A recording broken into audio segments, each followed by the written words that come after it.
This episode brought to you by Stamps.com. Why go to the store to get stamps when you can have them printed right at home for your convenience? Also brought to you by DoorDash, the app that brings you food you're craving right now, right to your door. Guess what? I'm coming to Dublin. Come see me in Ireland at Vaticon, March 25th to the 26th. And the weekend right after that, you can see me in Chicago at C2E2, March 31st to April 2nd. Hope to see you there.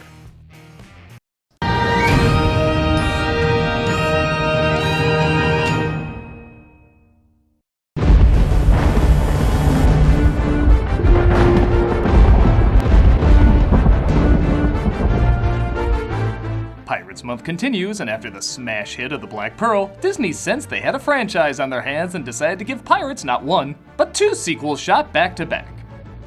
Because you know, Matrix did it so well.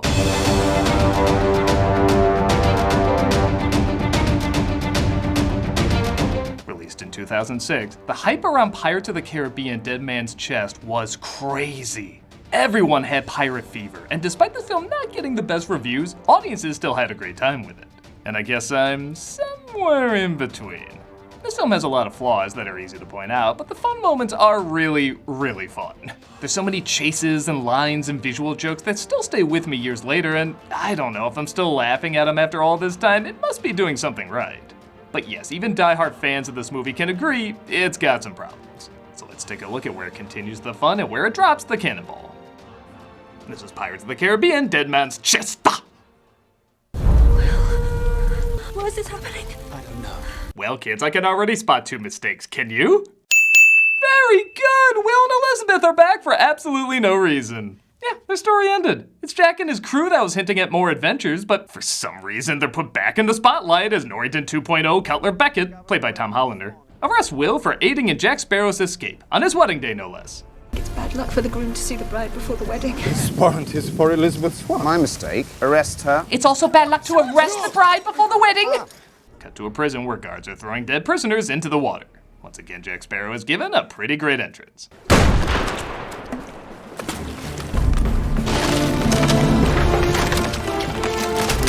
I think only wrestlers have better entrances than him. He gets to his crew who are pissed he's wasted so much time, but he has the first clue to finding valuable treasure. We're expecting something a bit more shiny. What is on that piece of cloth there? A penis. It is a drawing of a key. They set sail to find this key to unlock a mysterious treasure while Beckett makes a deal with Turner. He says if he brings back Jack Sparrow's compass, he'll let him go. Why? Well, it turns out the compass isn't broken, which added to Sparrow's enjoyable oddness. No, it turns out it's a magic compass that points to whatever you really want. This compass does not point north. It points to the thing you want most in this world. Yeah, there's a lot of stupid retconning like that in this. Speaking of which, oh my god, that looks just like Orlando Bloom! Bootstrap Bill Turner. Stellan Skarsgård plays Will's father, Bootstrap Bill, the guy they said twice looked exactly like him. I swear you look just like him. It's a spitting image of old Bootstrap Bill. Come back toward us. I bought Fozzie and Kermit as identical twins in the Great Muppet Caper more than this. And he warns Jack that Davy Jones is after his soul. You made a deal with him too, Jack. You raised the pearl from the depths for you. Jones's terrible Leviathan will find you. He is the angriest of the monkeys.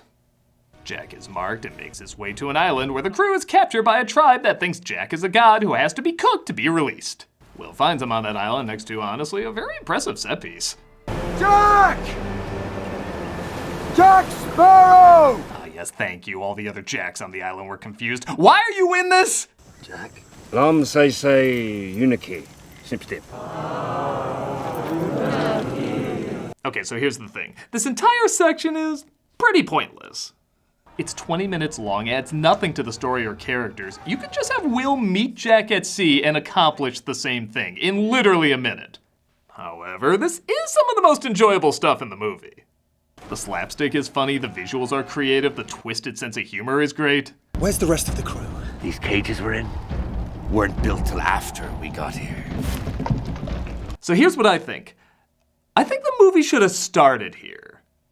Yeah, I know I did this with Anastasia and Ghostbusters 2, but what if the film began with Will seeing the ship? You'd save 20 minutes in a movie that's been criticized, even by fans, for being too long. because weirdly, everything they set up is repeated again. The compass. That's all I need. Elizabeth is in danger. We were arrested for trying to help you. She faces the gallows. If you opened here, these scenes wouldn't be pointless. They tell us what happened in between movies and serve as a fun, adrenaline-pumping reintroduction to everyone. Imagine Elizabeth being introduced in jail and breaking herself out, while explaining the film's plot again. You sent Will to get you the compass owned by Jack Sparrow. Imagine not wasting all this time with characters just talking about what they're gonna repeat in a little bit anyway. Really, all you'd miss is this cool intro from Jack, but honestly, imagine this was his intro. Wouldn't that kind of be even more attention-getting? For a series that's said to get more and more complicated as it goes along, this would have been a very effective way to cut out a lot of fat. But like I said though, it is pretty fun. What about Jack? I won't leave without him. Time to go. Jack! Start the engine! Get it up!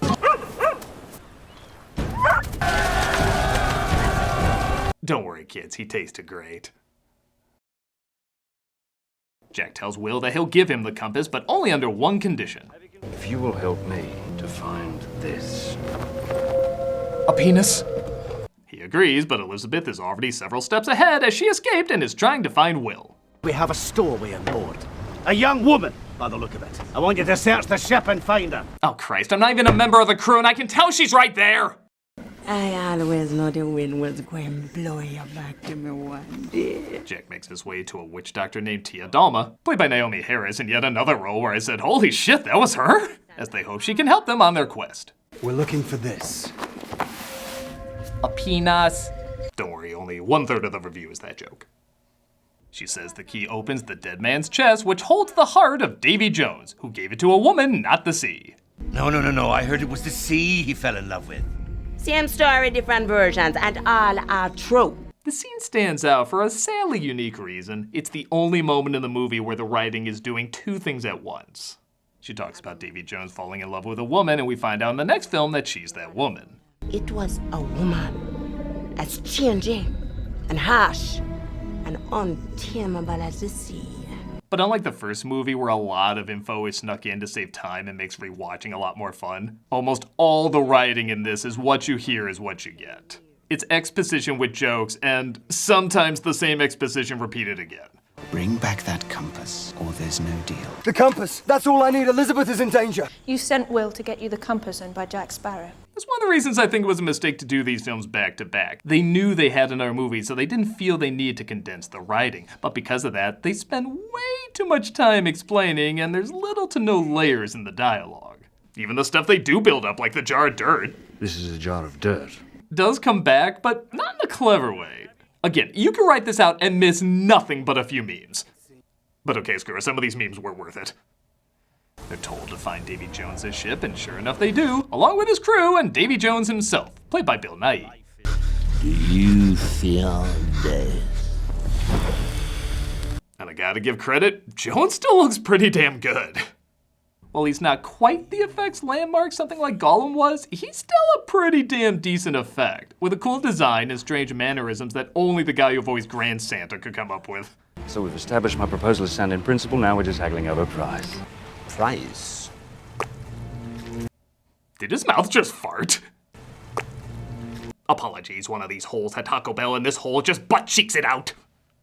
So because we're in a LucasArts game and not a movie, yet another side quest is established and Jack needs to get 99 souls to balance out his payment to Jones while he also holds on to Will. 3 days.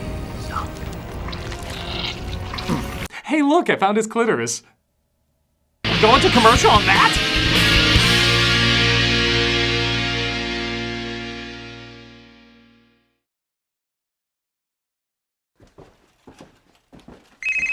Hello, happy 2022. But it's 2023. Now listen to me very carefully. It is 2022. But it's 2023. Then you have stolen my year. I have a very particular set of skills. I will find you, and I will kill you. I think it just feels like the year disappeared. Indeed, good point. 2023 is already well underway, so don't wait any longer to level up your small business and set your year up for success. Get ahead of the competition by using Stamps.com to mail and ship. Doesn't Stamps.com let you print your own postage and shipping labels right from your home or office? Silence, I'll kill you. Okay. It's ready to go in minutes so you can get back to running your business sooner. It's a stress-free solution for every small business. Use Stamps.com to print postage wherever you do business. All you need is a computer and printer. They even send you a free scale so you'll have everything you need to get started. You can easily schedule it through your Stamps.com dashboard. Set your business up for success when you get started with Stamps.com today. Should they sign up at Stamps.com/? Silence, I'll kill you. Okay. Sign up at Stamps.com/nostalgia for a special offer that includes a 4-week free trial, plus free postage, and a free digital scale. No long-term commitments or contracts. Just go to Stamps.com/nostalgia. Great, can I hang up now? Looking to reduce the fees for your restaurant deliveries? What? Dash Pass by DoorDash is the easiest way to unlock savings on your latest cravings on every eligible order. Do I talk Dash now? Pass is a membership from DoorDash that offers unlimited $0 delivery fees from thousands of eligible restaurants, grocery stores, and convenience stores. I heard of that. Once you join, you'll save on each eligible order and receive DoorDash credits back on all pickup orders. That means more money back in your wallet. Hello? Hello? Hi. Hi. It's not just savings on restaurant deliveries, flowers, pet supplies, groceries. Dash Pass has so much more to save on than just your favorite meals. Get what you want when you need it, without any upfront commitments. You'll have the ability to cancel your membership at any time with no hidden additional fees. You'll also enjoy the best of your neighborhood as you discover the new and best places near you. Did you disappear? I will find you. Get 50% off up to $20 value on your next Dash Pass order when you sign up for a membership and redeem Critic at checkout. That's 50% off your first Dash Pass order up to $20 value with Critic. Say goodbye to delivery fees. Get Dash Pass with DoorDash today using Critic. When you've got 0 delivery fees, you're free to get more. Start your free month trial today. I forgot why I called. I forgot why you're still breathing. Oh God, you're running, aren't you? That means I'm dead, doesn't it? Okay, I had a good life, DoorDash. Doug plays Arkham Asylum for the first time ever every Friday on Twitch. We also have content 5 days a week. Hope to see you there. The Awesome Store is back open. For real this time! Yeah, sorry, some behind-the-scenes stuff delayed it a little bit, but it's open now and you can get DVDs, prints, and more, so go and check it out.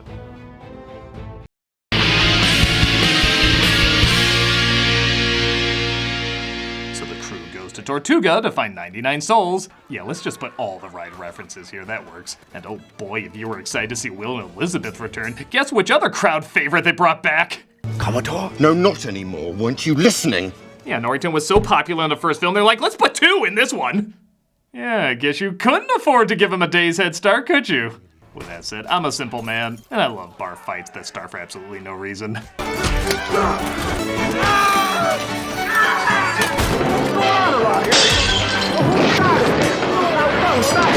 Seriously, a guy could be like, I'll have the toast. The fight works!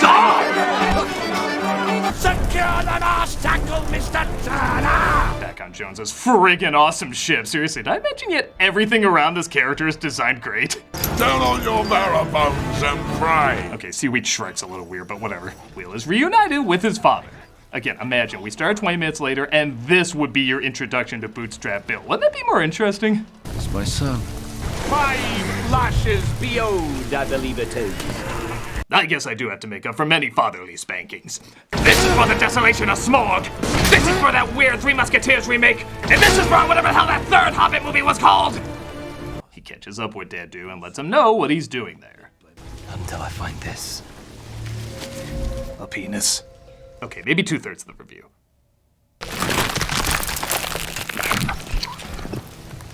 Well, here's a question I'll be asking a lot in the third one. What the hell? The dead man's chest. Tree ship, some call me.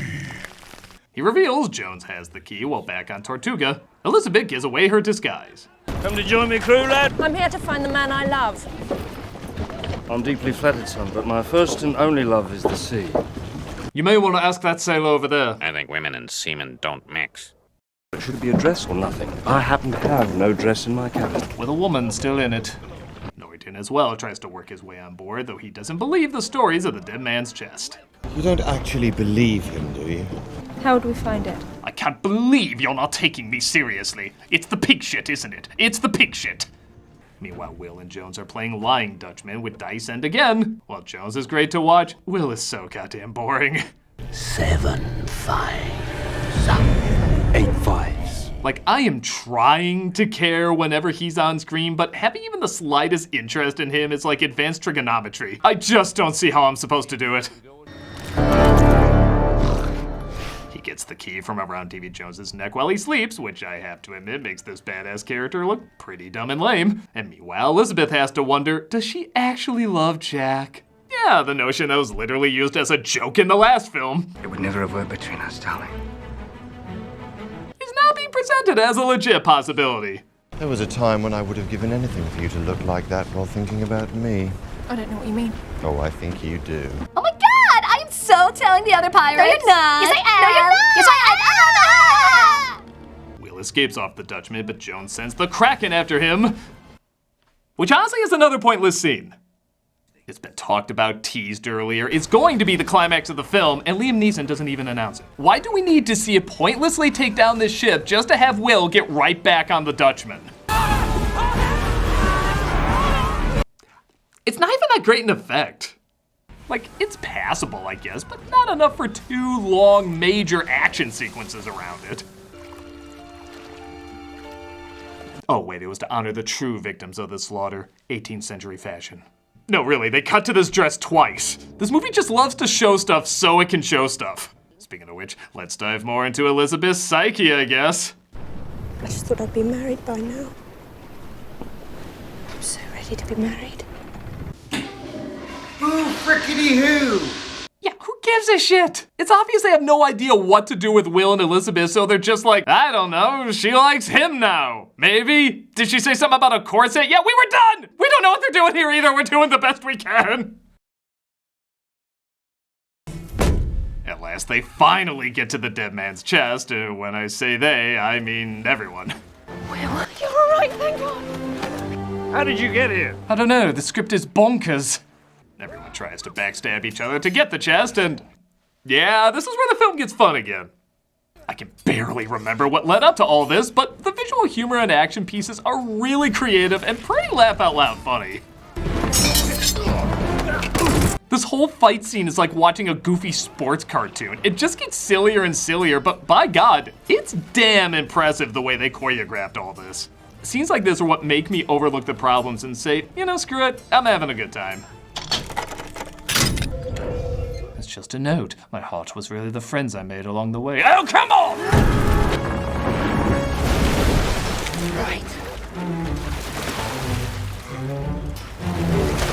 Right. Bloom's one funny scene per movie.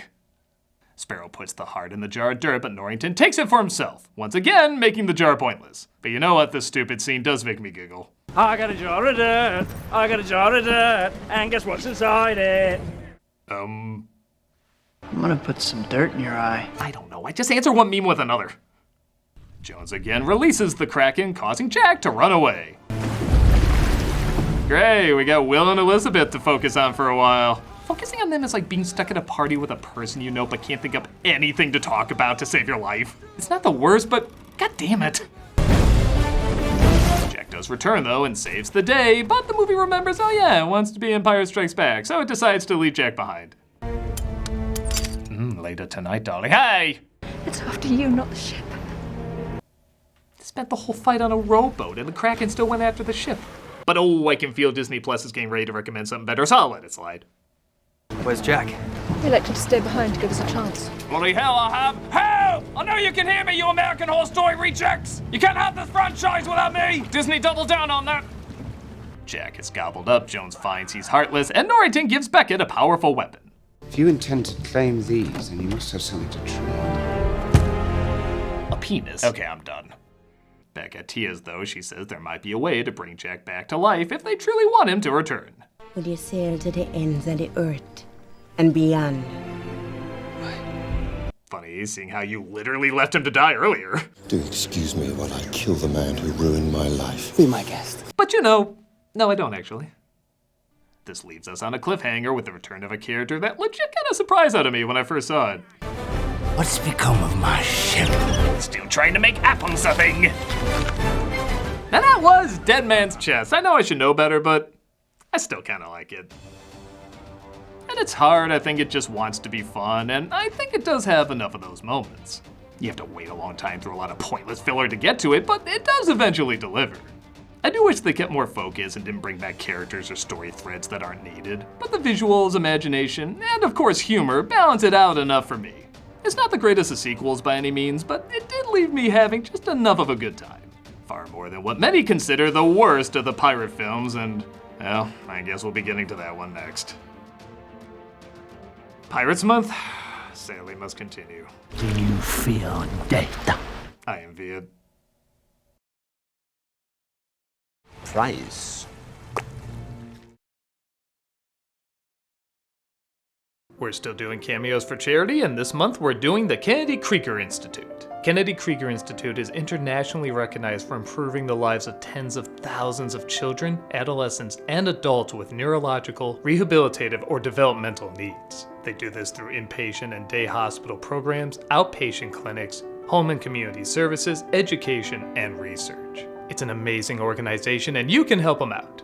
If you want a cameo from me saying happy birthday, good luck, or whatever, click on the link below and be giving to a good cause. If you're like, nah man, I don't want a cameo from you, you suck. Well, consider checking out this organization anyway, because it really is a great place with great people. Take a look at all the various ways you can help out.